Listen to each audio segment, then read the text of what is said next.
Olá, eu sou o Pedro Miguel Santos, do Fumaça. Fevereiro de 2006 foi um mês seco, muito seco em grande parte do continente.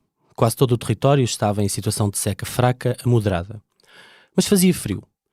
Há a realçar os valores muito baixos da temperatura mínima do ar, informava o Boletim Climático Mensal do à época Instituto de Meteorologia, atual Instituto Português do Mar e da Atmosfera.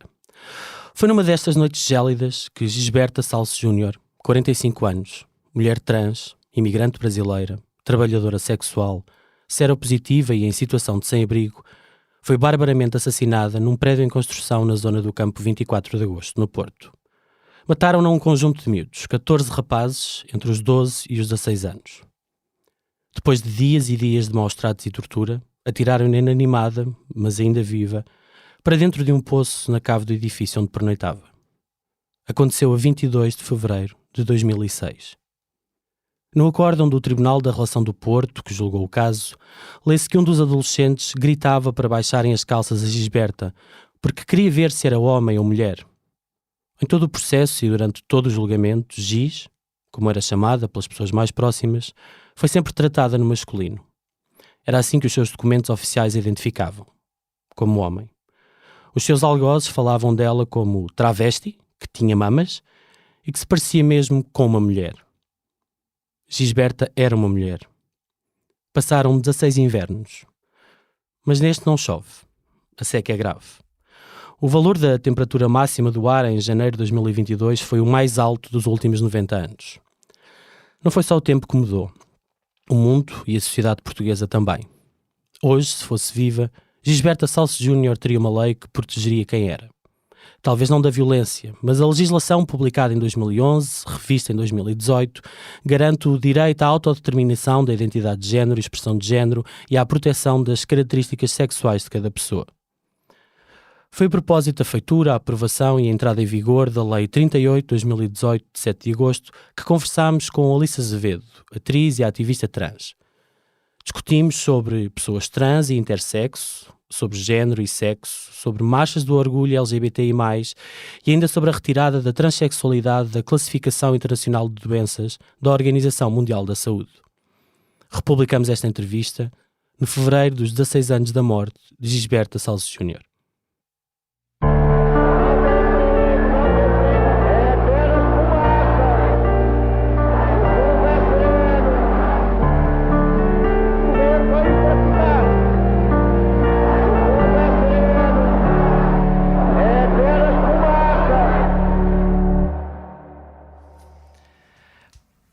Passados 7 anos da implementação da lei que criou o procedimento de mudança de sexo e nome próprio no registro civil, foi aprovada em Parlamento uma lei que garante a autodeterminação de género legal. Porém, com o veto do Presidente da República, tememos que estas garantias não nos sejam dadas num futuro próximo. Continuamos a marchar para que a autodeterminação seja um direito consagrado para todas as pessoas. Começa assim o manifesto da 19ª Marcha do Orgulho LGBTI+, de Lisboa: saúde das pessoas trans, autodeterminação e respeito, medicina sem preconceito. Tu conheces bem o texto, imagino, porque o ajudaste a escrever.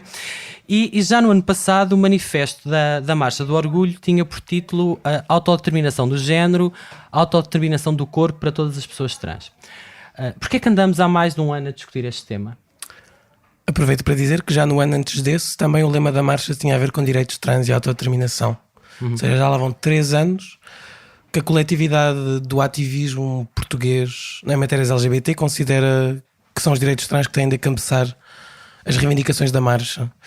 E é triste que em 3 anos continuemos a precisar que sejam os direitos trans a terem a maior visibilidade na marcha. Porque continua tudo na mesma, porque esta lei que foi agora votada pelo Presidente está a ser trabalhada há por volta de 3 anos. Começou com uma proposta do Bloco de Esquerda, seguida por uma proposta do PAN, seguida por uma proposta do Governo, que finalmente se deram ao trabalho de votar na generalidade. Eventualmente alguém a trabalhou na especialidade. Infelizmente ela foi despida de muitos conteúdos. Já havemos de detalhar isso, sim. Pronto. E agora foi votado. E dia 12, se não me engano, de julho, retornará ao Parlamento.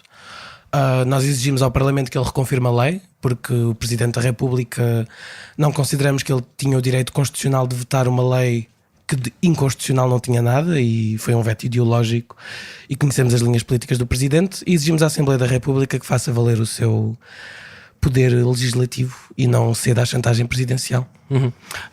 Recordar que a lei deu entrada no Parlamento dia 3 de maio, a votação final global foi a 13 de maio de 2017, a votação final global foi a 13 de abril de 2018, ela passou com 102 votos a favor, 12 abstenções, 97 votos contra e 19 deputados não estavam na sala. No dia 10 de maio, o Presidente da República votou a lei. E exatamente nesse dia... Dia 9 de maio, que foi o meu aniversário. Mas o decreto de veto foi assinado no dia 10, deu entrada no dia 10 na Assembleia.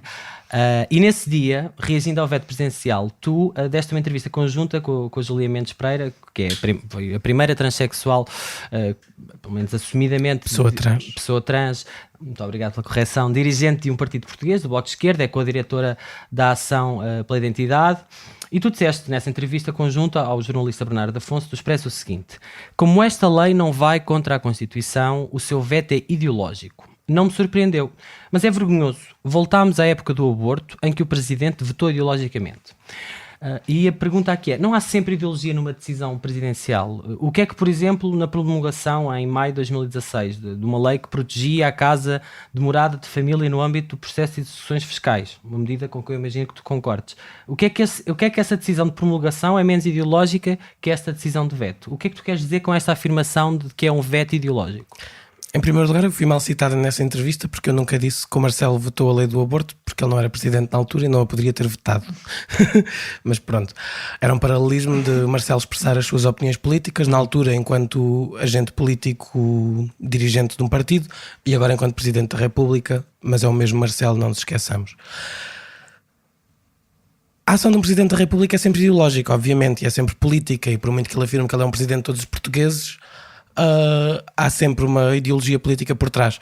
Agora, segundo a Constituição, que é a lei máxima deste país e que em teoria a responsabilidade do Presidente da República é ser o guardião da Constituição, o fazer valer da Constituição, e se achar que sozinho não consegue, tem o Tribunal Constitucional, normalmente ele deve promulgar automaticamente qualquer lei, porque o Parlamento que a fez e que a votou assim decidiu que ela devia ser lei, e este é que tem o poder legislativo.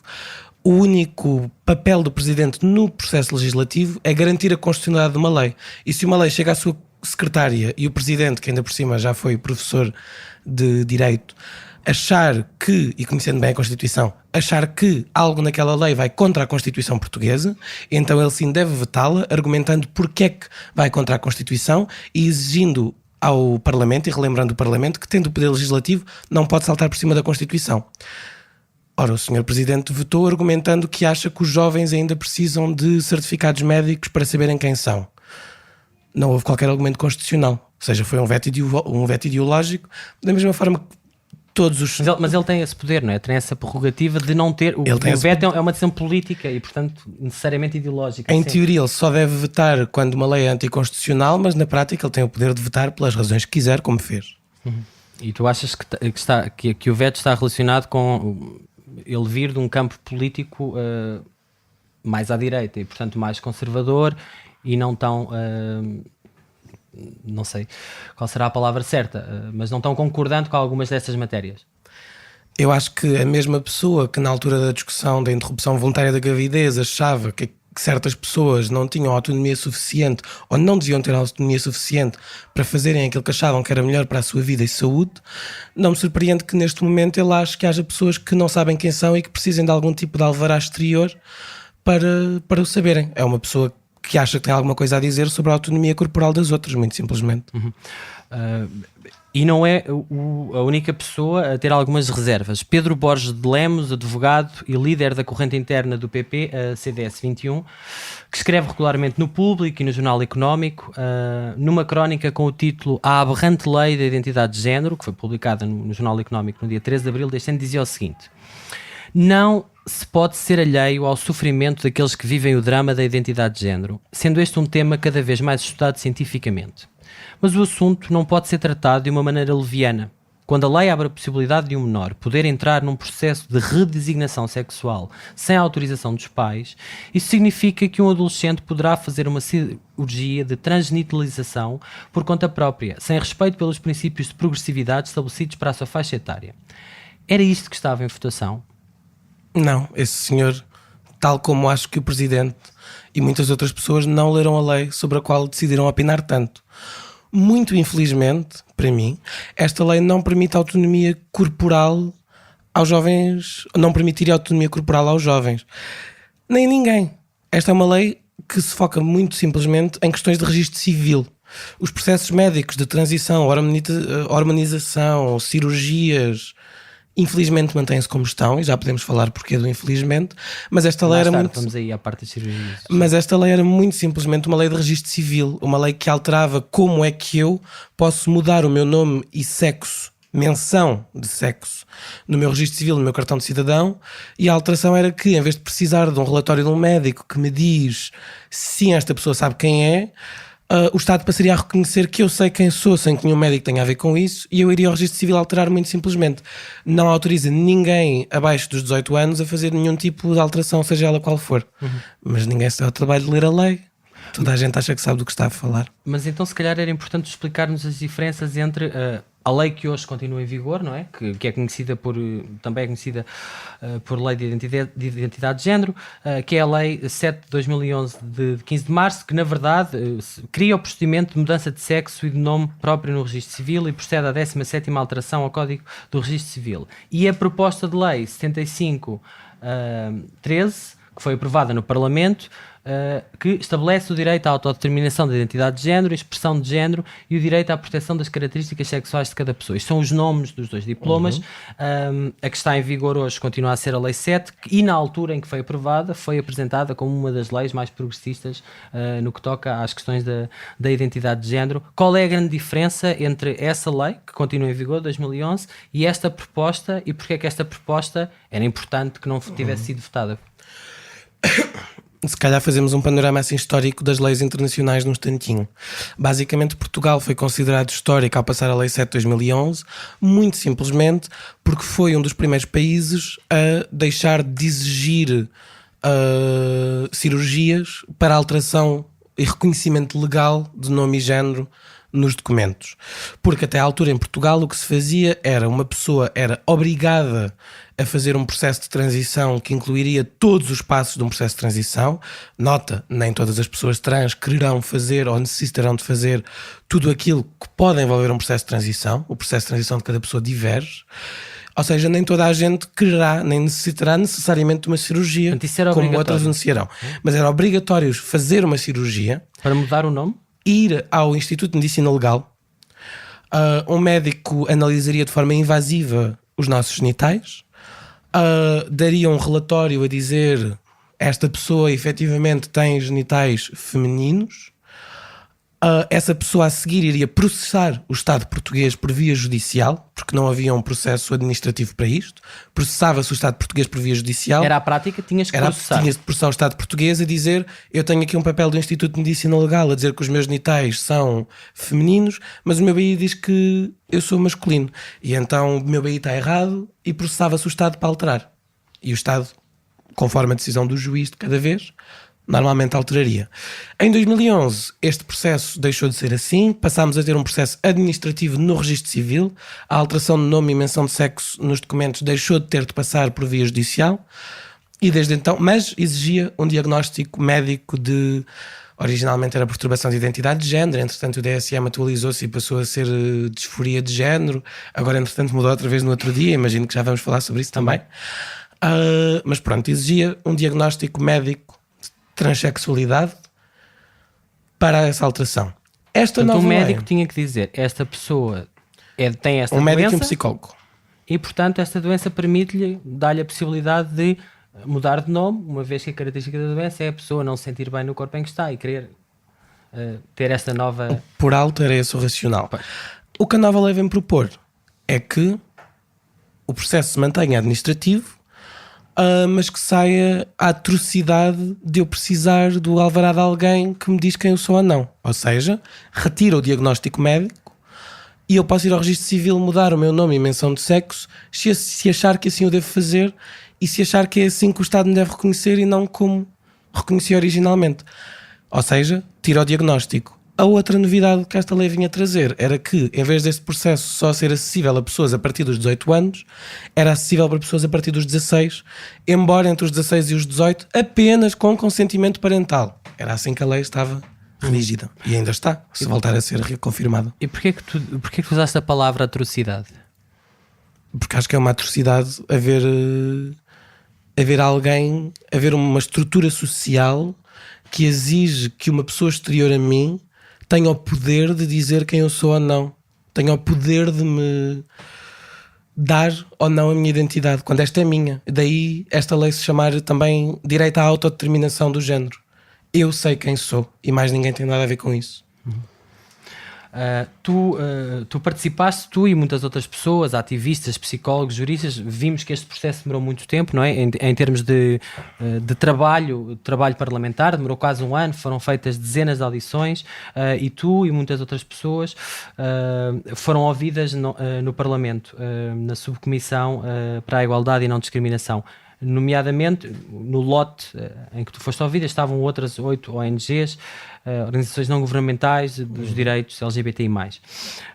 Eu gostava que nos explicasses como é que foi o processo e que papel é que tiveram não só os ativistas que lutam em concreto por estas causas, mas as pessoas trans na feitura deste diploma, porque uma coisa que se ouviu na altura da aprovação foi que tinha sido uma vitória das pessoas trans, que finalmente se tinha legislado para um grupo específico e que esse grupo tinha ajudado e feito uma lei que os representasse, não é? Portanto, conta-nos como é que foi este processo. Se não estou em erro, no verão de 2015, o Bloco de Esquerda convocou uma audição aberta no Parlamento para rever um processo público de revisão da Lei de Identidade de Género 7/2011, com especial enfoque em chamar e ouvir pessoas trans, as visadas pelo documento. E foi um processo, foi um dia muito longo no Parlamento, numa sala muito grande, com muita gente a ser ouvida, com muitas pessoas trans de diversas associações ou de nenhuma associação, pessoas que vieram de iniciativa própria sem nenhuma particular filiação política. E a partir de todo o input que foi dado nesta audição pública, o Bloco de Esquerda redigiu a sua proposta, eu, entretanto, perdoem-me a ignorância, mas eu não me lembro se proposta e projeto, não me lembro qual deles é que vem dos grupos parlamentares, qual deles é que vem do governo, mas acho que é proposta. É uma proposta. É um projeto? Projeto de lei, pronto. E redigiram um projeto de lei, não exclusivamente a partir desse input, mas também mais tarde a partir de proximidade com associações. Eu, por exemplo, e mais algumas pessoas da parte das Panteras Rosa, sei que a Associação pela Identidade, entretanto, já depois desta audição, esteve ativa junto do Bloco de Esquerda na redação desse projeto de lei. Entretanto, saiu também o projeto de lei do PAN, que não sei como é que... Não conheço. Há 3 propostas, não é? Ou seja, o que foi a votação foi uma do Governo e o Governo, entretanto, também ouviu muitas associações, não todas, nem toda a gente, mas muitas associações, e eventualmente destes 3 saíram os projetos de lei, os 3 projetos de lei que resultaram nesta lei. Infelizmente, no processo da discussão da especialidade que resultou no documento final que foi aprovado dia 13, a lei foi varrida de muitos conteúdos que tinham sido propostos. Por exemplo, uma das coisas que nós pensámos foi: nós só estamos a legislar para cidadãos portugueses, mas há muita gente que vive em Portugal que não é cidadão português. E estas pessoas trans também deviam ter também deviam ter direito a aceder à sua autodeterminação. Mas entretanto também pensámos: o Estado português não pode, por diversos motivos de lei internacional, tomar decisões sobre o que é o documento nacional de uma pessoa de outro país, porque isso tem a dizer com outro país. Mas a alternativa que encontramos foi propor no projeto de lei, acho que estava no do Bloco de Esquerda, que houvesse uma opção para pessoas residentes em Portugal pelo menos terem o seu género e nome reconhecidos nos seus documentos de residência, em tudo o que fosse burocrático em Portugal. Isto não chegou ao documento final, por exemplo, mas é normal depois a negociar estas leis com a direita, elas são sempre esvaziadas de muito conteúdo. Mas nessa fase, isso, para percebermos como é que, eu acho que nem sempre é claro para toda a gente como é que as leis acontecem, não é? Como é que se chega àquele texto final. Portanto, tu e outras pessoas trans que conheces ajudaram a redigir, a escrever, fizeram sugestões, algumas delas imagino que foram incorporadas, mas no trabalho de especialidade já não entraram, não é? Entraram no processo, no passo anterior, que era o passo das audições públicas. Sim, ou seja, muitas pessoas trans contribuíram diretamente para a escritura do projeto de lei do Bloco de Esquerda. Há algumas pessoas trans associadas a associações específicas que foram ouvidas pelo governo, hão de ter dado o seu input ao governo e o governo tê-lo-á utilizado ou não na redação da sua proposta de lei.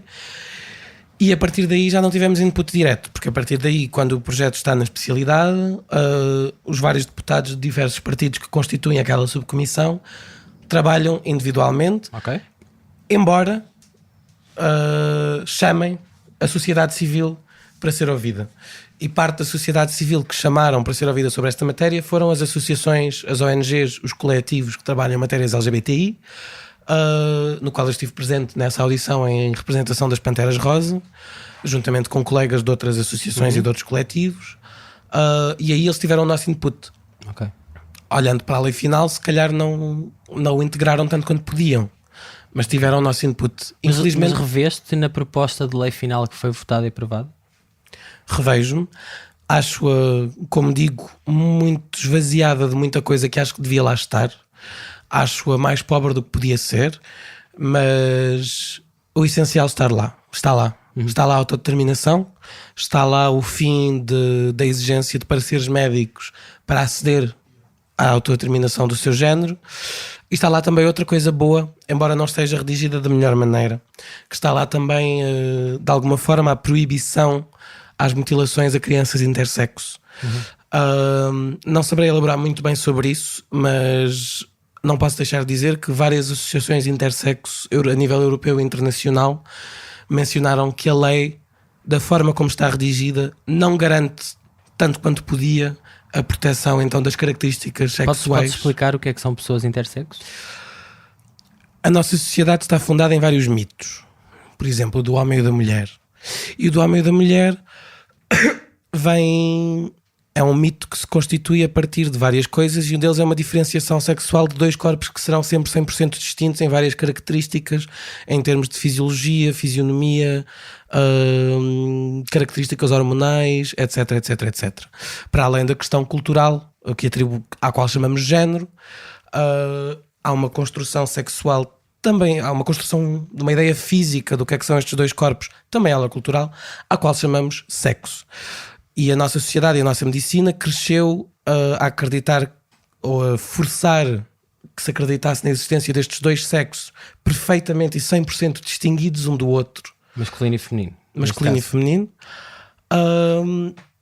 E isto é um erro científico, é quando eu estou a construir uma teoria e me aparecem exemplos ou me aparecem estudos de caso que vão contra a minha teoria, o que eu devia fazer é aceitar que a minha teoria está errada e construir uma nova a partir dos novos dados que tenho.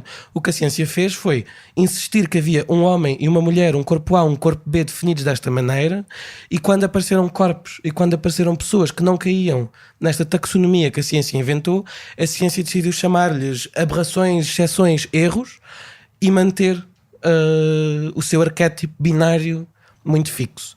E então as pessoas intersexo são as pessoas cujo corpo, cujas características sexuais, sejam elas visíveis exteriormente, sejam elas, por exemplo, genitais, sejam elas como é que as hormonas funcionam no corpo, etc., serão pessoas que não correspondem, cujas características sexuais não correspondem àquelas que esse mito do homem e mulher e da distinção dos sexos binária criou enquanto sendo as características sexuais de um homem ou as características sexuais de uma mulher.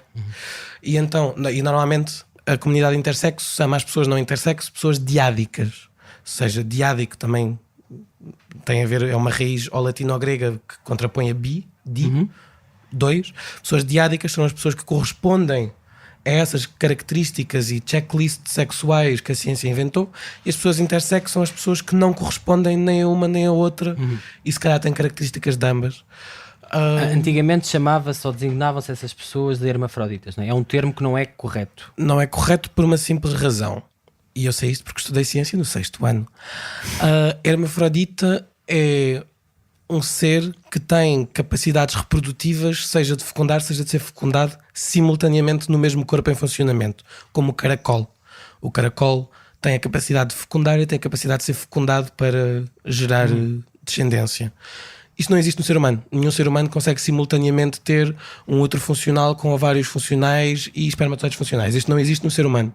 Então, logo cientificamente, o termo hermafrodita está incorreto. Intersexo, mais do que um termo científico ou médico, é um termo político para designar os corpos que sofrem esta opressão médica. Porque, então, chegando, porque é que ela é relevante aqui, os corpos intersexo, como são considerados errados pela ciência e pela sociedade, há uma tentativa de os corrigir. Muitas vezes crianças recém-nascidas que têm configurações genitais perfeitamente naturais, se quiseres, que é uma palavra que eu não entendo a usar muito, mas que se formaram assim de acordo com a sua genética e de nenhuma forma afetam a sua saúde, vão causar um pânico e uma ansiedade nos médicos e nos pais que acreditam que aquele genital não pode ter aquela aparência porque eles acreditam que só pode ter a aparência A ou B. Então estas crianças são forçadas a cirurgias à nascença, e eu acho que quando se faz uma intervenção médica e cirúrgica invasiva a uma pessoa que não consentiu, se chama mutilação, e por isso é que chamamos mutilação a estas cirurgias que são feitas a crianças intersexo. E, infelizmente, não se fica por uma mutilação à nascença, porque estas crianças passam por processos médicos muito longos ao longo da sua infância, ao longo da sua adolescência, sem nunca lhes ser contado o que é que lhes está a acontecer. Muitas vezes os registros médicos destes procedimentos são escondidos das pessoas. Há pessoas que só descobrem que sofreram estas coisas todas ao longo da vida, já na idade adulta, e de repente percebem, se calhar, muitos traumas que têm e não se lembravam que tinham. Mas estamos a falar, só para, de forma muito grosseira, de pessoas que podem nascer com 2 sexos, é isso? Ou com partes... Não existem 2 sexos. Daí eu ter categorizado a questão dos 2 sexos enquanto mito. Mas lá está, pessoas que nascem com características que podem ter sexuais... um pênis e ovários, por exemplo.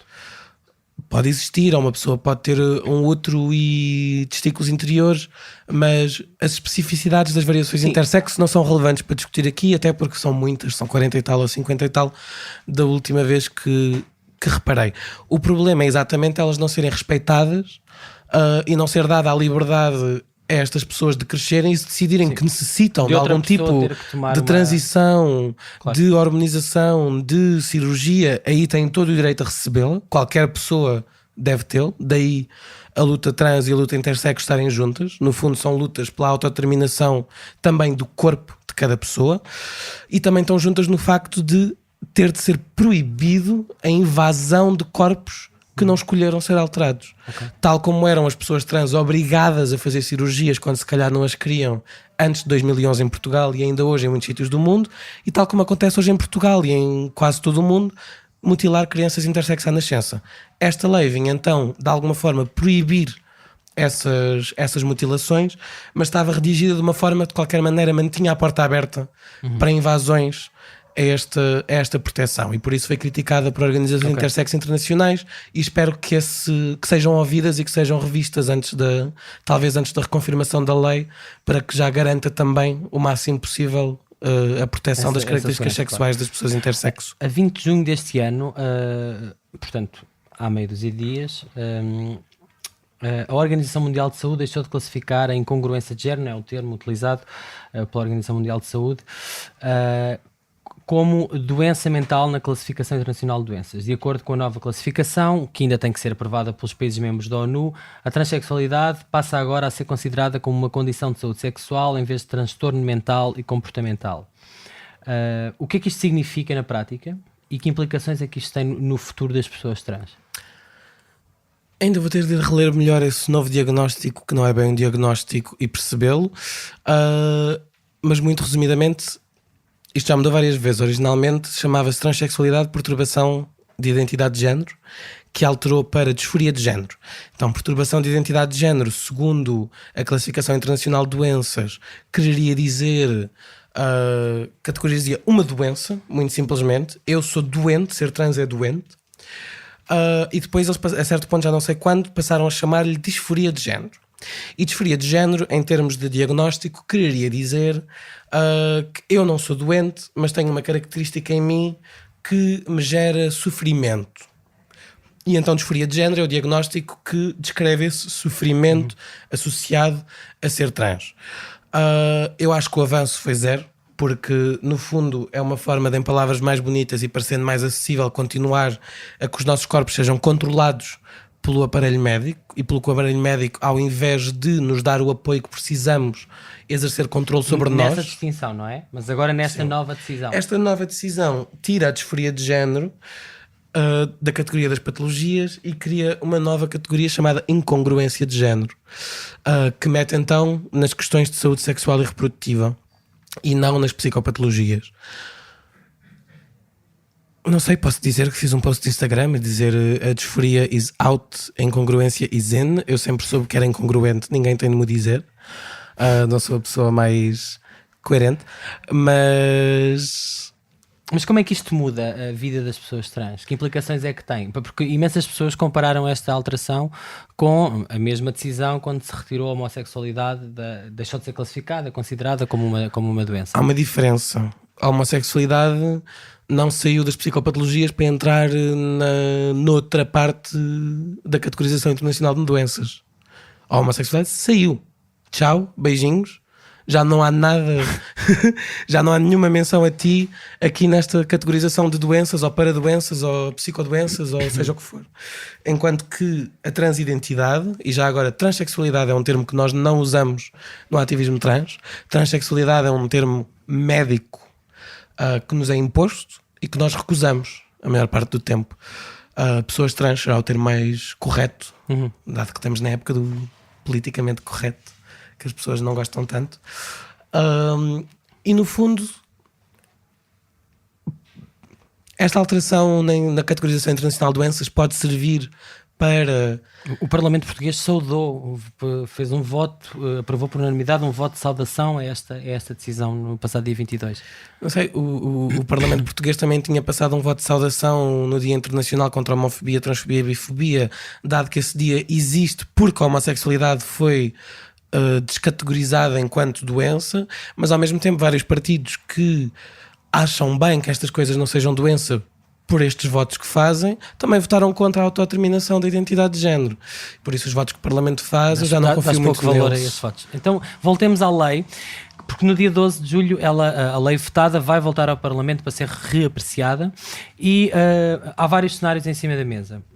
Portanto, se a lei for votada no seu texto atual, há dois cenários. Ela, para passar, precisa de ter o voto de 116 parlamentares, porque a reconfirmação precisa de uma maioria absoluta. E na votação final global, ela só teve 102. Portanto, precisa de mais 14 deputados que sejam convencidos ou que votem a favor. Se o mesmo texto for votado e não tiver a maioria absoluta, a lei cai. Mas há ainda uma outra opção, que é o texto da lei ser alterado. E, portanto, a partir do momento em que o texto da lei é alterado, imaginemos acrescentando artigos, retirando artigos, estamos perante uma lei nova e o processo recomeça e, portanto, pode ser votado outra vez, pode ter que ir à especialidade, se acharem que faz sentido, e volta outra vez para o Presidente da República, que pode ou não vetar ou não, outra vez. Por acaso tenho a ideia que o Presidente não tem o poder de 2 vetos para o mesmo diploma. Mas não é o mesmo diploma. A questão é essa. Portanto, o que é que tu achas que pode acontecer, tendo em conta o que... estamos a falar de cenários, não é? Mas esta decisão da OMS, que apesar de tudo e depois deste voto... causa alguma pressão para alguns dos argumentos, sobretudo da bancada do PSD e do CDS-PP, das bancadas mais à direita, as próprias declarações do Partido Comunista Português, que se absteve, mas que no dia seguinte ao veto disse o PCP obviamente estará disponível para esse trabalho. O trabalho era discutir os fundamentos e encontrar as soluções para resolver o veto. Quer a deputada Rita Rato, quer o deputado João Oliveira fizeram uma declaração de voto em que dizem que a única razão porque que o PCP se tinha abstido tinha que ver com dúvidas quanto às condições de verificação da identidade em resultado de algumas soluções legislativas encontradas, o que motiva a abstenção do PCP. Também a deputada Isabel Moreira do PS, que tem dado a cara por estas questões, disse que as pessoas trans não precisam de grandes cautelas aos 16 anos para saberem quem são. Eu aos 16 anos sabia que era mulher. Sabia tanto como uma pessoa trans aos 16 anos sabe se é mulher ou se é homem. esta é a citação, disse isto no dia 9 de maio, no dia 11 disse: há espaço para nós, o PS, pensarmos numa solução que acomode as pretensões do Presidente da República sem que com isso a autodeterminação de género fique prejudicada. Portanto, o que é que tu achas que vai acontecer? Eu ainda não faço futurologia, pelo que não vou responder a essa pergunta, mas posso-te dizer o que espero que vá acontecer. Que leitura política fazes destas declarações? Isso é outra pergunta. A leitura política que eu faço dessas declarações é que o Partido Comunista Português, por quem eu tenho alguma afeição, se esquece que as pessoas trans também são povo, também são trabalhadores e são pessoas com muito menos direitos que os outros trabalhadores, e que o Partido Comunista não aparenta querer-nos na luta de classes e nos deixa um bocado de fora. E fico triste com o Partido Comunista Português, do qual esperava mais e que espero que vote a favor na reconfirmação da lei. É esta a minha leitura da declaração de voto do Partido Comunista Português. A minha leitura das declarações, da segunda declaração que fazes, que nos leste, que citaste da Isabel Moreira, foi uma coisa com a qual eu fiquei triste, mas que infelizmente achei politicamente inteligente. Fiquei triste porque a minha opinião é que se deve recusar o veto presidencial a 100% enquanto chantagem conservadora, e a lei deve ser reconfirmada tal e qual como passou, talvez alterando apenas, que não tinha nada a ver com o veto do Presidente, as questões intersexo, para então defenderem o máximo possível, de acordo com as organizações internacionais, a defesa das características sexuais das pessoas intersexo. E por isso fico triste que o PS tão rápido anuncie que está disposto a aceder ao veto presidencial. Por outro lado, percebo que o faça. Porque que poderia acomodar. Não sei se aceder é uma interpretação a linguagem correta de cada pessoa, mas percebo que o faça por um simples motivo. O veto presidencial, se nos dermos ao trabalho de ir ler o documento que saiu da Presidência da República a justificar o veto, este argumenta que veta apenas que não haja um relatório médico entre os 16 e os 18 anos. Tu achas que não está em risco o reconhecimento ou a possibilidade de pessoas com 16 anos, que na verdade era aquilo, foi a crítica que se fez, não é? Que podia este veto fazer com que, em vez da proposta inicial em que as pessoas se podiam autodeterminar e fazer a mudança no registro civil e nos seus documentos a partir dos 16, tivessem que esperar pelos 18. O problema é que o PS inclusive chama-lhe um veto parcial. Eu percebo, ou seja, respondendo ainda à questão anterior, antes de passar para o seguinte, eu percebo a posição do PS, que é chamar-lhe um veto parcial, quer dizer que pode acomodar o veto naquele artigo em específico, pela simples razão de que, ao dizer isto, está a passar o discurso público a dizer o Presidente da República não é contra a lei na sua íntegra, só acha que este bocadinho devia ser alterado. E isto é inteligente de fazer. É tático, achas que é só tático? Acho que é tático porque a direita, o PSD e o CDS, agarram no veto presidencial e diz: vem, o Presidente é contra a lei, Portugal é contra a lei, e transformam o veto numa ideologia que é contra a lei toda. E eu percebo que o PS faça isto para tirar esse poder argumentativo à direita, claro, e dizer o Presidente não é contra a lei toda, é só contra isto. O problema prático é que o Presidente pode votar sob o argumento que quiser, pode votar porque o artigo 1 ou porque o artigo 7 estavam mal redigidos, pode votar porque aquele ou aquele artigo ele não concorda politicamente, mas ele não veta o artigo, ele veta a lei. Quando ele veta a lei vota toda ao Parlamento. Por muito que ele concordasse com tudo o resto e só não concordasse com aquele artigo, a lei vota na sua integridade ao Parlamento e a lei está na sua íntegra à mercê de reformulações que a depauperem ainda mais de tudo o que já se perdeu no processo da especialidade. Ou seja, o veto é parcial no sentido em que o argumento é sobre uma parte da lei. Não existem vetos parciais, existe um veto parcial enquanto figura política, não existe um veto parcial enquanto figura jurídica. Toda a lei está em causa outra vez neste momento. Claro. Voltamos ao manifesto da 19ª Marcha do Orgulho LGBTI+, de Lisboa, e alguns, num dos primeiros parágrafos, lia-se, eu vou ler 3 frases, tu conheces-las certamente, gostava que explicasses cada uma delas. Uma diz assim: falta remover a referência ao sexo nos documentos de identificação. Outra diz, são seguidas, falta reconhecer identidades fora do binário mulher-homem, penso que isto já explicaste mais ou menos há pouco, e falta garantir o reconhecimento do nome social. Portanto, o que é que se entende por remover a referência ao sexo nos documentos de identificação? O que é que isto quer dizer? como sabemos, vivemos numa sociedade patriarcal e, infelizmente em português, os nomes também são muito genderizados, mas vivemos numa sociedade patriarcal. Que normalmente é uma sociedade patriarcal? Uma sociedade onde a estrutura de poder privilegia o acesso a espaços, a direitos, a capital, ao que quer que seja, normalmente a homens cis quer dizer não trans, brancos. As pessoas que não são trans são cis, é isso? Exatamente, é o termo político que nós utilizamos.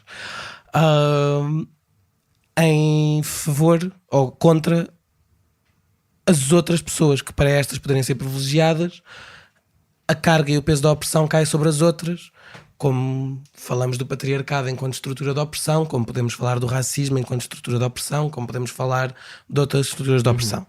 Numa sociedade patriarcal, o género é usado como ferramenta de controlo, de opressão, etc.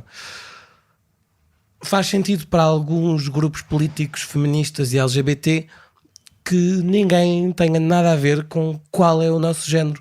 Seja o género enquanto mecanismo de interação social, mas tirá-lo da categoria do porque é que está no meu documento, porque é que quando eu vou a uma entrevista de emprego tenho de saber à partida qual é o meu género e já criar um pressuposto sobre isso e poderem projetar os seus preconceitos sobre isso. Tu dizes género, mas aquilo que está nos documentos hoje em dia é a palavra sexo. O que está nos documentos hoje em dia é a palavra isso é uma coisa sexo. que causa, mesmo nesta lei, bastante confusão às pessoas quando se diz um menor com 16 anos já pode mudar de sexo nos documentos de identificação e de repente abre-se toda uma confusão porque parece que se está a dizer que as pessoas podem fazer operações ou cirurgias ou tudo mais. E, portanto, o que isto quer dizer é que não devia estar lá essa categoria que diz sexo, devia estar género ou não devia estar nenhuma das duas? Que não devia estar nenhuma das duas, no fundo. Que o nosso BI não tem essa categoria de todo, mesmo que ela mude de nome de sexo para género. E porquê que isso é importante? Pelas razões que eu estava a dizer, para não poderem haver pressuposições feitas sobre nós e sobre quem nós somos antes de, por exemplo, entrevistas de emprego, de acesso ao que quer que seja. Da mesma forma que isto é um paralelismo muito rebuscado e não é um argumento meu, mas é um argumento que é muito utilizado nestes debates por outras pessoas que o debatem mais e por isso acho que é importante comunicar. Da mesma forma que em certos estados da apartheid, o documento de identificação das pessoas costumava ter a raça. Hoje em dia ninguém considera que isso seja minimamente aceitável, mas que este explicite o género e ou o sexo, dependendo dos países e as palavras que usam, ainda é considerado normal. Muitas vezes é feito esse paralelismo, a reivindicação é para que não exista. Depois, falta reconhecer identidades fora do binário homem-mulher. Tu há pouco explicaste, e falta garantir o reconhecimento do nome social. O que é um nome social? Então, saltando para... Eu há bocado expliquei, mas na verdade estava a falar não de identidades não binárias. Então estava a falar de pessoas intersexo. O que é que são identidades fora do binário mulher-homem? Não são pessoas trans? Sim, são pessoas trans que se identificam de uma forma fora do binário mulher-homem enquanto categorias culturais e sociais. Na verdade, eu tenho uma opinião que pode ser controversa, que segue a linha política da Kate Bornstein, que é uma teórica americana, uma mulher trans, que considera que a partir do momento em que uma pessoa é trans, mesmo que seja uma mulher trans ou um homem trans, não é binária. No sentido em que o binarismo, o mito do qual falávamos há bocado, é assente em muitas plataformas. E um deles é que o género com que a pessoa vive corresponda à partida ao género que a sociedade decidiu que ele devia ter, que corresponda à partida ao sexo que alguém interpretou que ele seria. E normalmente estas três coisas têm que estar alinhadas para a pessoa ser... cis? Sim. Ok.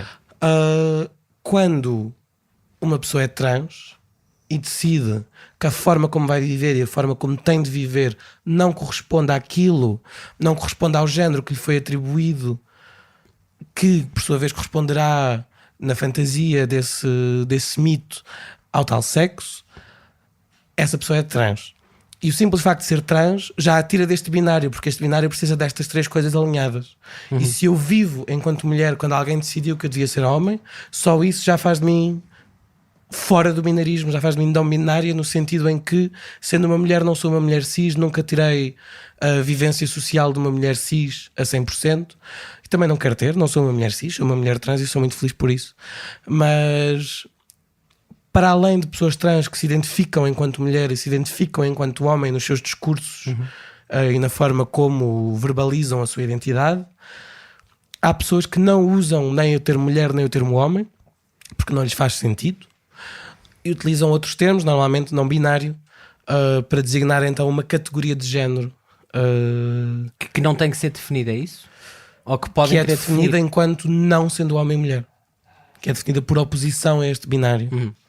E o nome social, rapidamente? O nome social, muito resumidamente, é independentemente de haver ou não reconhecimento legal da autodeterminação de género por parte do Estado nos meus documentos, o nome social quer dizer que no médico, na escola, na faculdade, onde quer que seja, eu tenho direito a que estas instituições reconheçam o meu nome e a minha identidade, mesmo que o meu BI não o faça.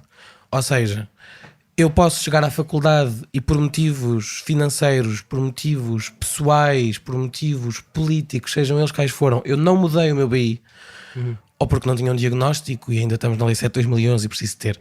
Não mudei o meu BI. Porque não tinhas 200 euros para pagar ou a mudança porque não tinhas de nome. 200 euros para pagar a mudança de nome, que é atroz, enquanto pedido.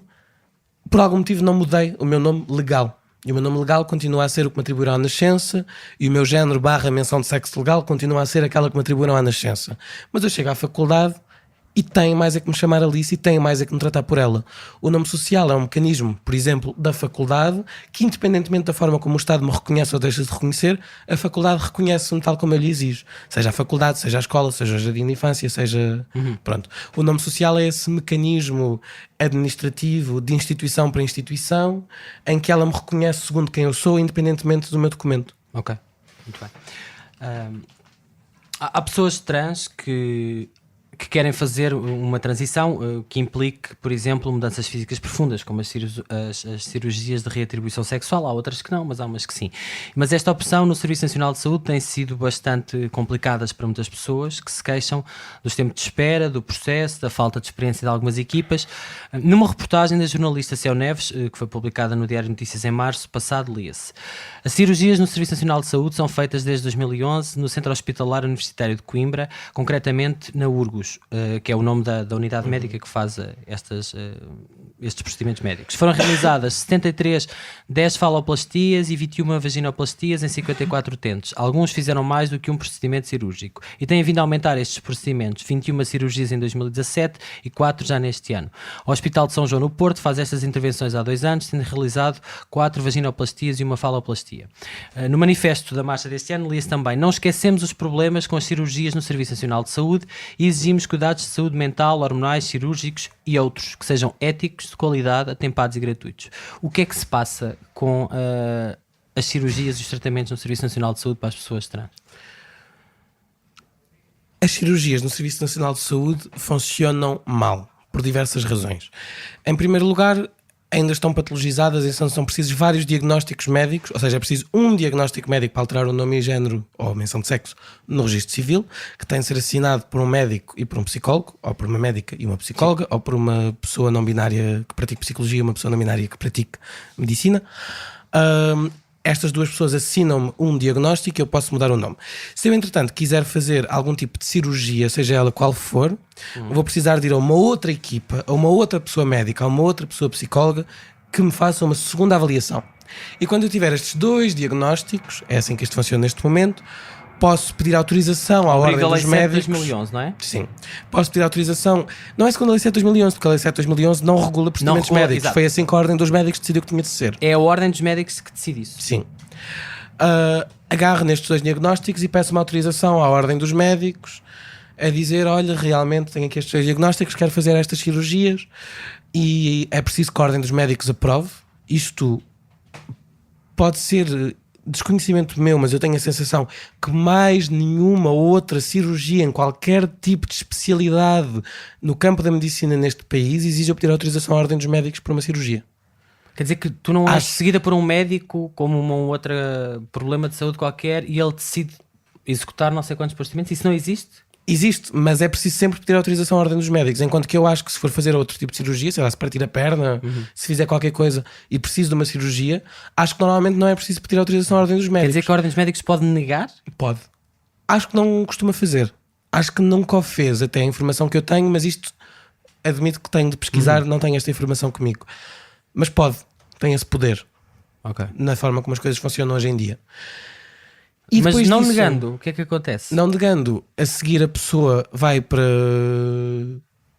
consultas de cirurgia, em que já ouvi histórias da pessoa chegar à consulta de psicologia, de cirurgia, e o médico de cirurgia pedir mais um relatório que não deve ser pedido, porque eu acho que nem todos os relatórios que chegam até este momento devem ser pedidos, mas depois da pessoa já o ter todos, às vezes ainda lhe pedem mais relatórios, que no fundo nós consideramos isto uma forma de empatar e de atrasar o processo, porque com as informações que temos e a ideia que conseguimos construir, as cirurgias no Sistema Nacional de Saúde funcionam mal, funcionam precariamente, funcionam de forma lenta, funcionam sem garantias de qualidade,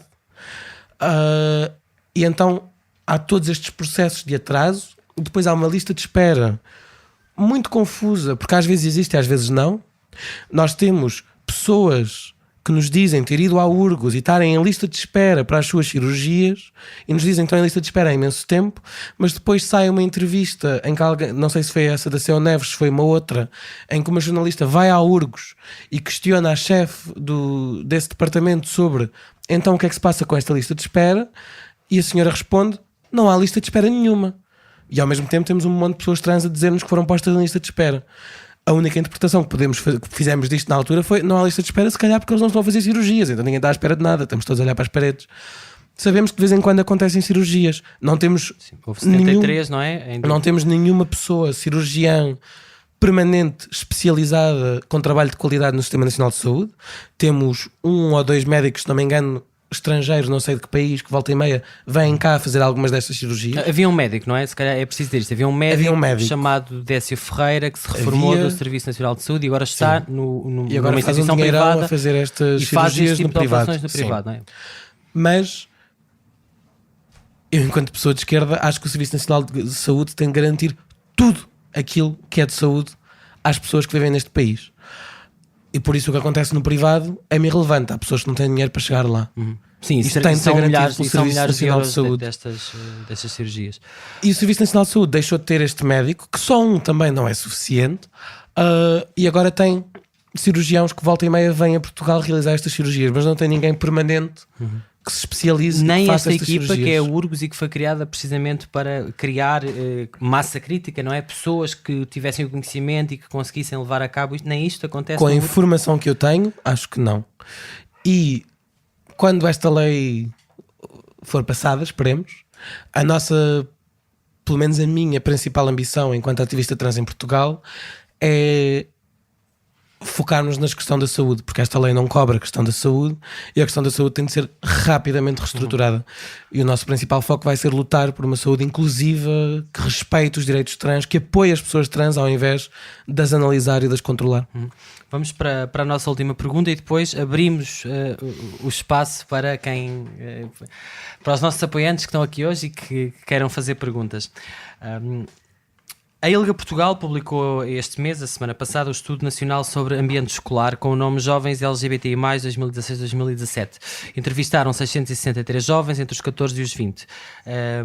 E lia-se nesse estudo: 2/3, 66,7%, afirmaram ter sido alvo de agressões verbais por causa de características pessoais. A maioria por causa da sua expressão de género, da sua orientação sexual, e 1/4 por causa da sua identidade de género. Cerca de 1 ou 1 em cada 6 estudantes LGBTI+, sofreu assédio físico, abanões ou empurrões, por exemplo, por causa de alguma característica pessoal. 17% das situações por causa da sua expressão de género, 13,5% por causa da sua orientação, 7% por causa da sua identidade. Da tua experiência como ativista, queria um comentário e perceber se isto são relatos comuns, isso acontece. Que percepção é que tu tens destas manifestações de violência nas escolas? E também, se tu já alguma vez tiveste uma experiência deste género, como é que foi a tua vivência na escola e como é que uma questão destas se resolve, não é? Porque intervir em termos de educação, há outras coisas que este estudo diz, que havia insultos por parte dos professores, que professores ou funcionários não interviam, não faziam nada quando acontecia um insulto e o testemunhavam. Como é que tu reages a estes números e como é que tem sido a tua experiência? Enquanto ativista não posso comentar, porque não o meu trabalho normalmente é noutras áreas e normalmente não trabalho com jovens. A Rede Execo, por exemplo, alguém da Rede Execo gostaria mais, que a Associação de Jovens LGBTI Portugueses terá mais capacidade para dar essa opinião enquanto ativistas, mas enquanto pessoa trans e enquanto pessoa queer e enquanto pessoa que sempre de alguma forma se apresentou dissidente a muitas normas que eram exigidas de mim em termos de aparência, comportamento, etc. E conhecendo outras pessoas que são como eu, de uma ou de outra maneira, posso dizer que sim, isto é uma realidade. Aliás, acho 60% uma percentagem até baixa, porque nem sequer uma pessoa pode ser cis e heterossexual, mas o simples facto de naquele dia haver uma risca rosa num canto da camisola já vai ser muitas vezes argumento suficiente para humilhação. Sem querer ser sobre-académica, eu li demasiado Foucault na minha vida, e o Foucault é um teórico que nos fala muito de estruturas de opressão e como é que elas nos reproduzem. E uma coisa muito interessante que ele nos diz é que a certo ponto as pessoas ou as entidades no poder que exercem o poder e o controle e que querem que as pessoas estejam dentro das suas caixinhas e que façam as suas vidas tal e qual como a sociedade foi pensada, já nem sequer precisam de exercer tanto poder assim, porque as pessoas acabam por assimilar as estruturas de opressão e controle e exercem essa vigilância, essa punição e esse controle sobre si mesmas e sobre os seus pares. E então, quando temos um grupo de jovens ou grupos de jovens cuja reação automática à dissidência sexual ou de género é a humilhação, a punição, a violência física muito mais explícita, que não estava nesse relatório, se eu ouvi completamente. Falaste de empurrões, falaste de assédio físico, mas isto é apenas um excerto. Há mais detalhe. Mas seja desde a humilhação verbal até à violência física extrema, tudo isto são mecanismos de coerção. Desculpa, só para te completar, 45,4% refere-te a sofrer assédio sexual, tais como toques não consentidos, comentários de teor sexual, e uma em cada 27,7% de forma regular ou frequente. Portanto, há violência, seja violência sexual, seja violência física extrema em termos de espancamentos, seja humilhação verbal, de que campo for. Isto são tudo estruturas de coerção para dizer a estas pessoas: não te podes vestir dessa maneira, não te podes comportar dessa maneira, não te podes ser dessa maneira, não podes viver dessa maneira.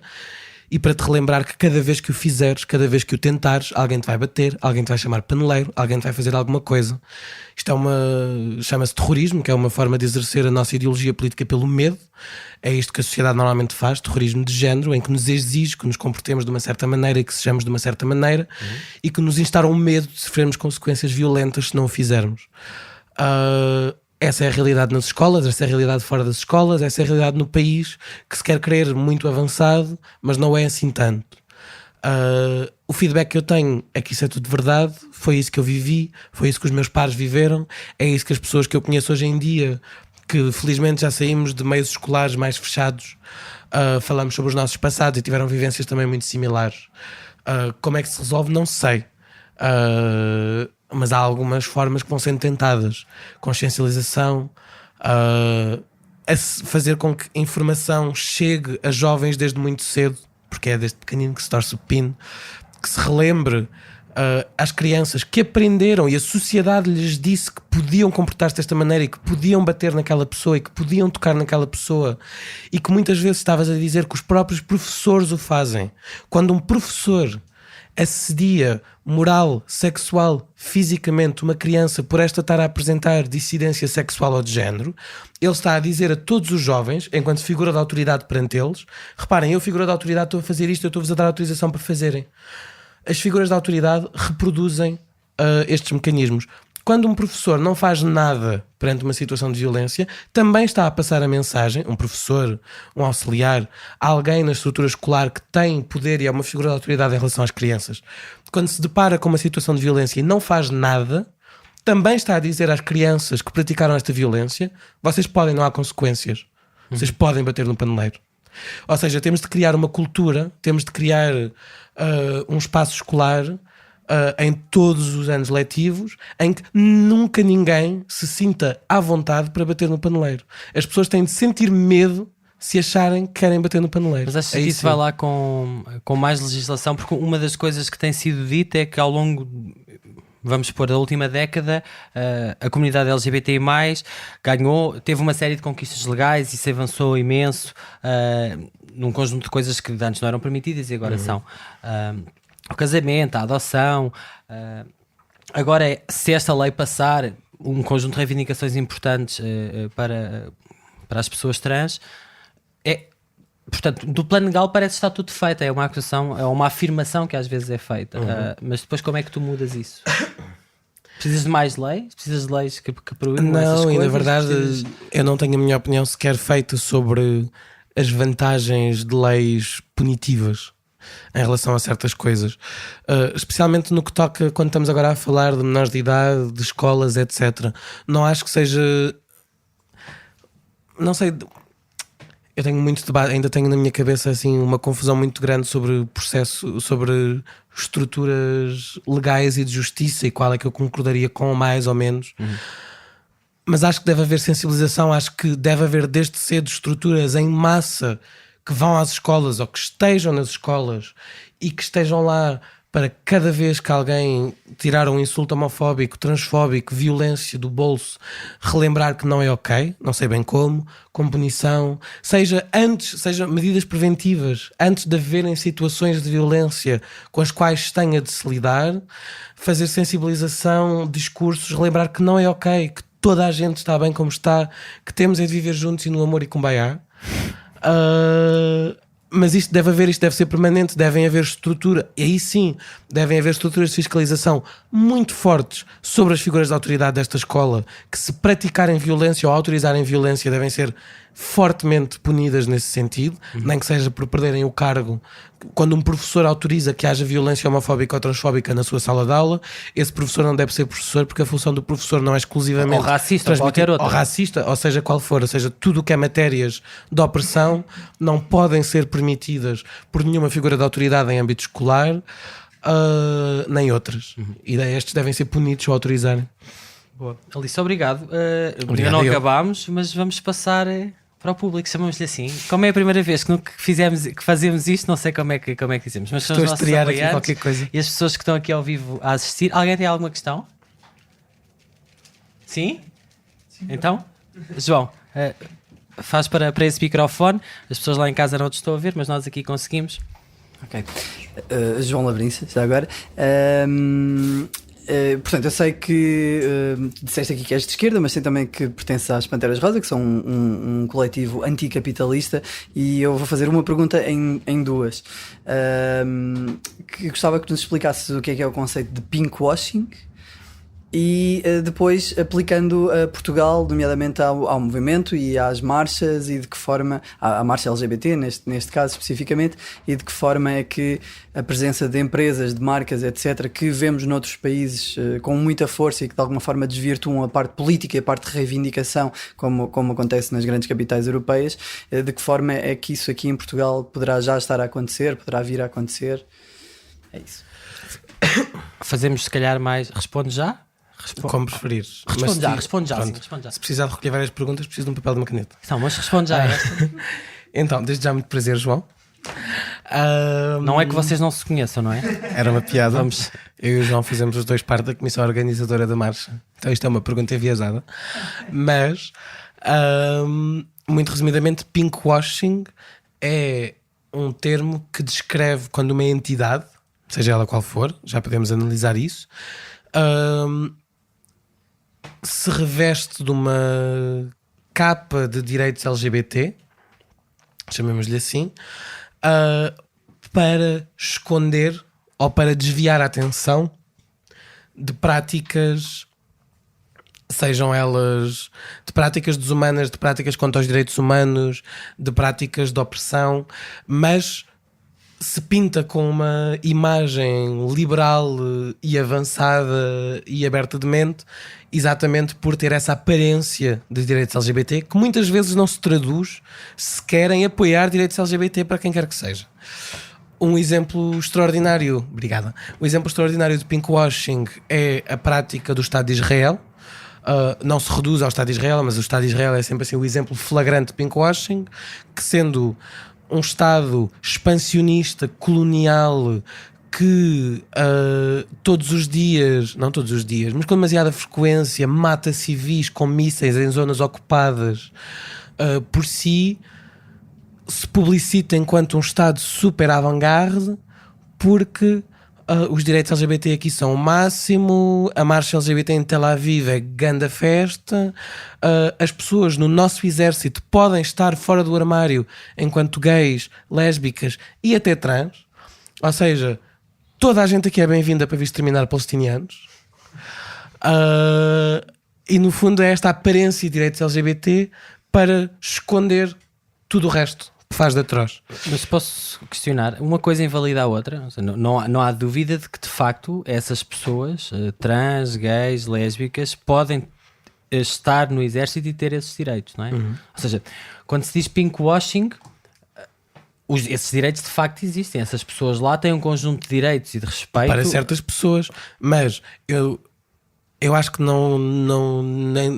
ninguém é livre até toda a gente ser livre. Então eu não considero que isto seja um genuíno apoio a direitos LGBT quando os gays, as lésbicas e as pessoas trans palestinianas estão a levar com mísseis, por exemplo. E não podemos extrapolar isso para o caso português e o facto de fazermos parte da NATO, que é uma estrutura militar internacional que tem intervenção numa série de países onde as pessoas também não têm esses direitos? Podemos. Eu normalmente dou o exemplo do Estado de Israel como o exemplo mais flagrante, não é o único. O pinkwashing é uma prática internacional muito utilizada por Estados, mas não exclusivamente.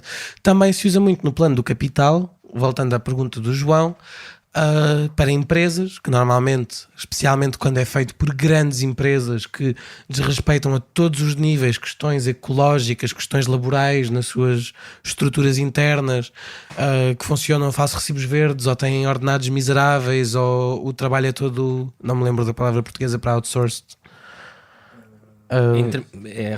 É feito por intermediários, não é? Sim, mas subcontratado. Subcontratos em países estrangeiros com leis laborais muito fracas, onde as pessoas são exploradas e escravizadas, que depois nós chegamos ao Colombo e algumas lojas neste mês têm camisolas arco-íris a dizer orgulho, a dizer pride, direitos LGBT, eu sou gay, eu sou lésbica. Pá, é muito bonito. Que foram feitas por crianças de 7 anos no Bangladesh. Sim, é muito bonito, foram feitas por crianças de 7 anos no Bangladesh e quem ganha aqui é única e exclusivamente esta empresa, seja ela qual for. Por exemplo, essa empresa, não sei qual foi, mas saiu uma notícia recentemente sobre uma loja que acho que era no Colombo, foi a Primark, que fez esta campanha de... Há várias marcas que durante o mês do orgulho, em junho, têm linhas de vestuário sobre o orgulho. Ao tema, não é? Então, o que acontece é que estas empresas são vistas publicamente por um olhar pouco analítico enquanto abertas a direitos LGBT. É esta a imagem que passa delas. Então as pessoas pensam, o meu irmão é gay, eu sou gay, tipo, eles são pelos direitos, vou lá gastar o meu dinheiro. E no fundo esta empresa ganha dinheiro porque vende mais material com esta técnica de... porque vende mais material com esta técnica de marketing em que se apresenta enquanto gay-friendly, lesbic-friendly, trans-friendly. As associações nacionais não veem um chave deste dinheiro. Não há nada que seja feito por estas empresas para promoção, seja a nível institucional ou outro, direitos LGBT. É como o greenwashing, que é um termo utilizado para referir empresas que querem dizer que respeitam o ambiente e na verdade não respeitam, só estão a utilizar. No fundo, o único outcome desta situação é que estas empresas lucram com a imagem que passam de serem pró-direitos LGBT, quando na prática não fazem genuinamente nada pelos direitos LGBT, continuam a explorar pessoas, continuam a ter práticas laborais deploráveis, continuam a ter práticas empresariais deploráveis, mas o pinkwashing é essa lavagem de imagem pública mas gostamos dos gays. Abre parênteses, desde que sejam brancos, cis, ricos, de classe média alta, monogâmicos. Bom, não é preciso ser rico para ir à Primark comprar camisolas de 3 euros. Outra pergunta do... Há de haver a oportunidade de responder na segunda parte. Vamos deixar... Quem é o próximo? Pedro? Já agora obrigado ao Apenas Fumaça pelo convite, aos patronos, e obrigado à Alice por ter vindo partilhar a sua opinião. Tendo como ideia base o Peace and Love, que já aqui falaste, achas que isso é contrariado pela necessidade de toda uma nova ortografia e gramática que tente não discriminar ninguém e que tente incluir toda a gente, visto que, abandonando a ideia de sermos binários, muita da língua portuguesa ia ser afetada com isso? Achas que vale mesmo a pena? Ou achas que para incluir não devemos excluir? Fiz-me entender, não. Percebi tudo, perdi-me só nas últimas duas frases. O que é que queres dizer com para incluir devemos excluir? Não, achas que é necessário excluirmos certas palavras ou designações da língua para podermos incluir toda a gente e promovermos? Só falta dizeres o teu nome. Sou o Pedro.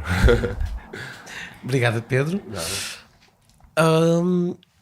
Sobre esse debate, muitas vezes a questão de linguagem inclusiva, que é como normalmente esse debate é designado, há muitas pessoas que dizem que isso... Posso usar a linguagem assim mais... Podes tudo dizer que eu quiser. Quiseres, claro. Nem sequer vou dizer nada de especial, percebes? Quase que sinto vergonha de estar a pedir autorização. Mas ia dizer... Há pessoas que consideram esses debates enquanto pintelhices políticas e que o importante são outros aspectos das causas. Eu acho que é tudo importante. Agora, claro que há coisas mais urgentes que outras, mas tudo é importante. E a linguagem, pessoalmente, que ainda por cima estás a falar com uma snob que vem da Faculdade de Letras e que pensa muito em política e linguística articuladas, embora o meu curso não tenha nada a ver com isso,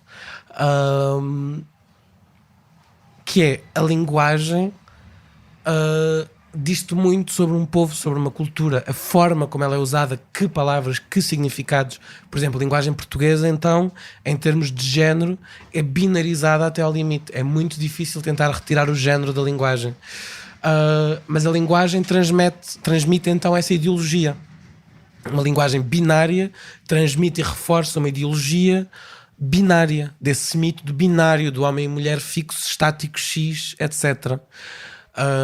Uma linguagem machista que acha que utilizar o masculino universal representa toda a gente, reforça a ideia de que o masculino é neutro, o masculino é o humano, o homem com H grande, e reforça este discurso e naturaliza-o.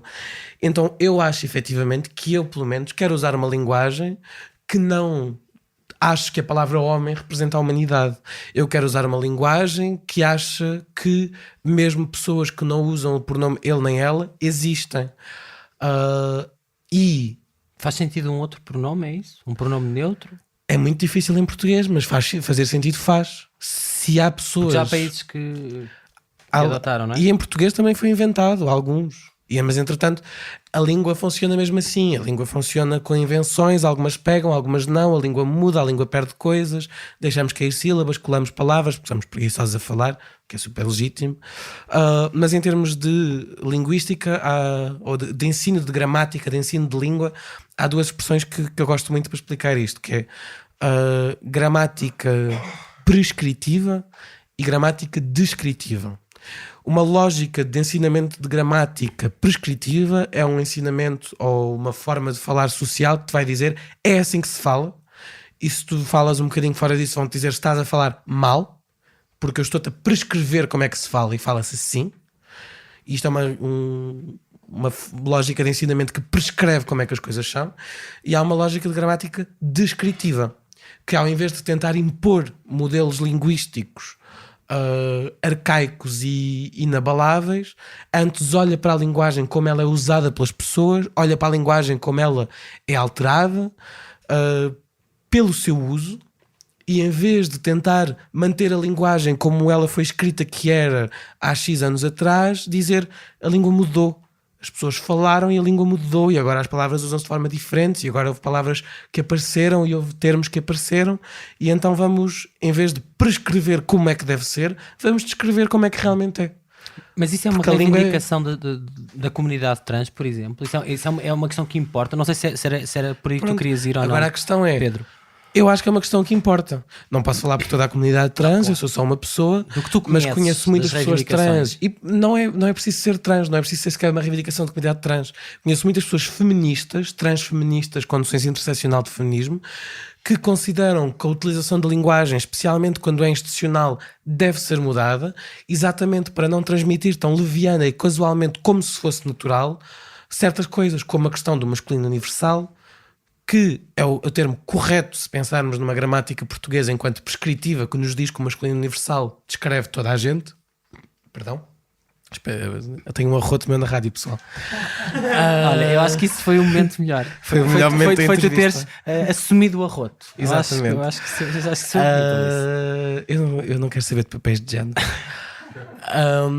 Mas pronto, Não tem nada a ver então. com género. Não, a senhora não rota. Então não. Mas, então, muito resumidamente, acho que é importante, porque acho que a linguagem é muito importante para a forma como nós construímos a realidade na nossa cabeça e entre nós. E, por exemplo, muitas vezes, quando se fala de violência estrutural, há uma pirâmide muito bonita, que aqui em cima tem genocídio, pelo meio tem violência física e campos de concentração, abaixo tem empurrões, etc. E na base da pirâmide tem linguagem racista, homofóbica, piadas, insultos, humilhações, e é isto que eventualmente estrutura a subida na pirâmide. É a legitimação do preconceito que faz com que ele se materialize em formas cada vez mais violentas. E por isso acho que a linguagem tem muito mais força do que aquela que nós lhe damos, e acho que é importante desconstruí-la, sim. Boa. Mais alguma questão do público? Não? Temos alguém que nos esteja a seguir online? Há alguém online? E como eu não vejo as pessoas agora, neste momento há duas. Há duas pessoas e são da casa, garantindo que tudo está bem. Eu não sei se mais alguém aqui na sala tem alguma questão. Relembra-me lá. A queres segunda queres parte da insistir, minha não é? questão, Numa questão que não que foi é a respondida. questão portuguesa. Nas portanto, marchas, ok, desculpa. Se esse Realmente pinkwashing e se a força das empresas e das marcas está a entrar em Portugal como entrou nas grandes capitais europeias. Sim, eu normalmente falo da marcha do orgulho LGBTI de Lisboa, LGBTI+, de Lisboa, com muito orgulho, até recentemente, porque é, na realidade, daquilo que é a Europa Ocidental, Estados Unidos, nesta porção do mundo, é a única marcha de uma capital que ainda é política. É a única marcha de uma capital que ainda não foi absolutamente consumida por aparências esvaziadas de política, que ainda não foi completamente despida de reivindicações e completamente coberta de empresas. Isso não é um bocado paternalista? Desculpa interromper. Com quem? Dizer que é a única marcha de uma capital europeia que é política. Que é... As outras não são políticas.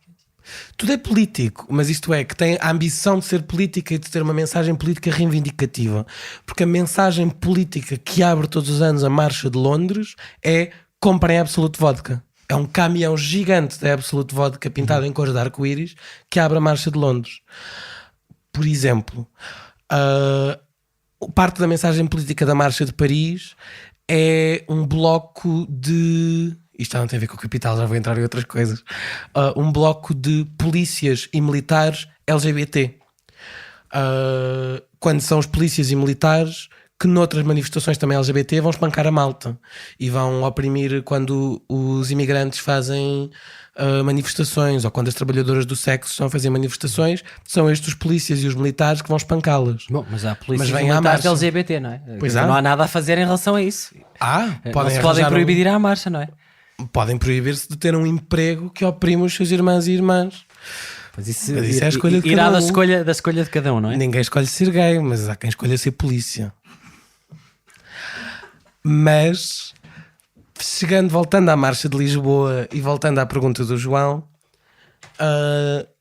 a Marcha de Lisboa tem visto cada vez mais um interesse por parte de empresas e estruturas comerciais, e estruturas que se afirmam não comerciais, mas que na verdade existem para promover interesses comerciais, a virem à marcha, a estarem na marcha com materiais promocionais seus.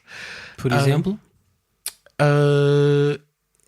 O ano passado tivemos Maria Lisboa, que é uma festa lésbica.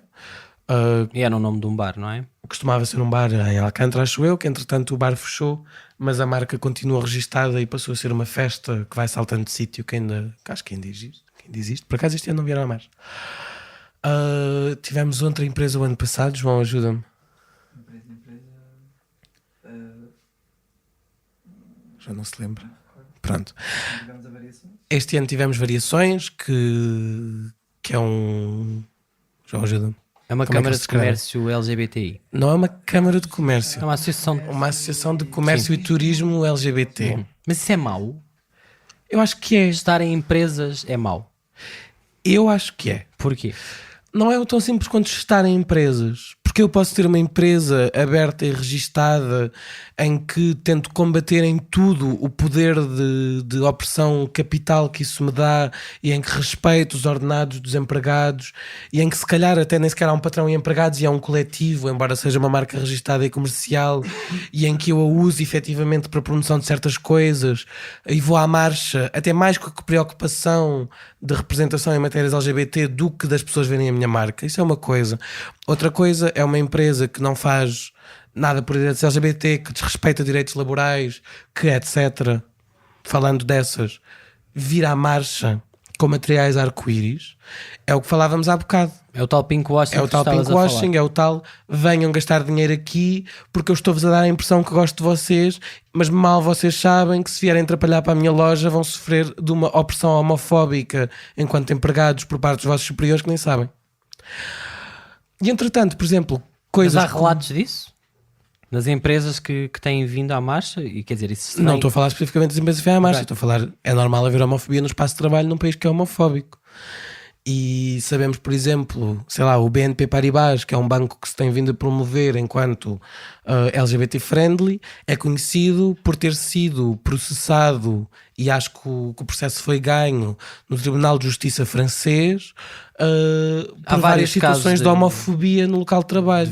Não, e há várias acusações Sim, de violações nem entrando de no facto de direitos eles humanos financiarem genocídios e ditaduras. Nem ia entrar noticiados por aí. internacionalmente relacionados com esse e com outros bancos. A banca tem em geral bastantes problemas. Mas isto para dizer que estas empresas, quando vêm à marcha, vêm normalmente para se promoverem enquanto LGBT friendly e lucrarem com essa imagem, sem nunca terem consequências reais no avanço da qualidade de vida das pessoas LGBT, e pelo contrário muitas vezes serem nocivas para essa mesma.